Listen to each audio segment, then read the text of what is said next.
నీరు లేకపోతే ప్రాణం నిలవదన్నారు ఏపీ ఇరిగేషన్ శాఖ మంత్రి నిమ్మల రామానాయుడు. త్రాగునీటిని మాజీ సీఎం జగన్ నిర్లక్ష్యం చేశారని ఆగ్రహం వ్యక్తం చేశారు.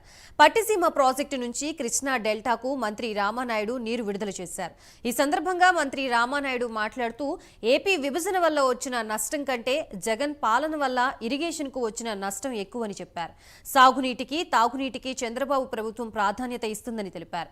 ఇసుకపై 40,000 కోట్లు ఎలా కొట్టేయొచ్చు, భూములు మైన్స్ ఎలా లోబర్చుకోవచ్చు అనే దానిపైనే వైసీపీ దృష్టి పెట్టిందని, ప్రజలకు ఏ విధంగా మంచి చేయాలనే ఆలోచన గత ప్రభుత్వం చేయలేదని మంత్రి ఎద్దేవా చేశారు.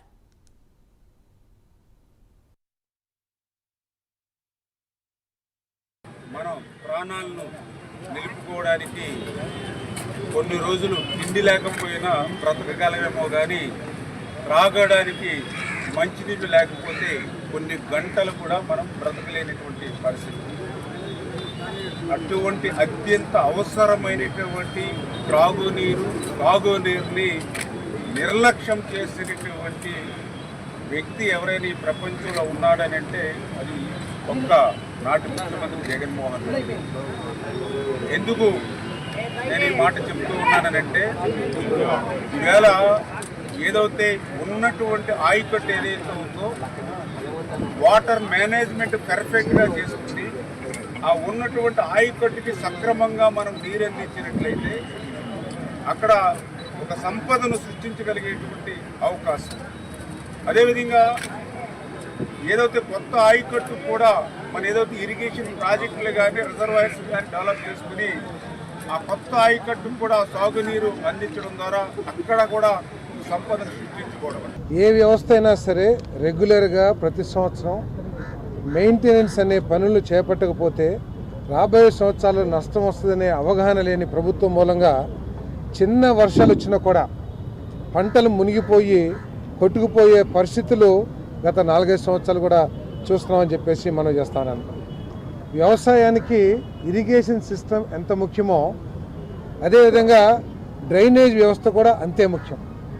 ఇరిగేషన్ కాలువలు కానివ్వండి, డ్రైనేజ్ కాలువలు కానివ్వండి, ప్రతి సంవత్సరం పూడికి తీయాలనే ఆలోచన లేకపోవడం మూలంగా గత 5 సంవత్సరాల్లో కూడా కృష్ణా డెల్టా రైతాంగం తీవ్రంగా నష్టపోయిందని చెప్పేసి మనం చేస్తాను.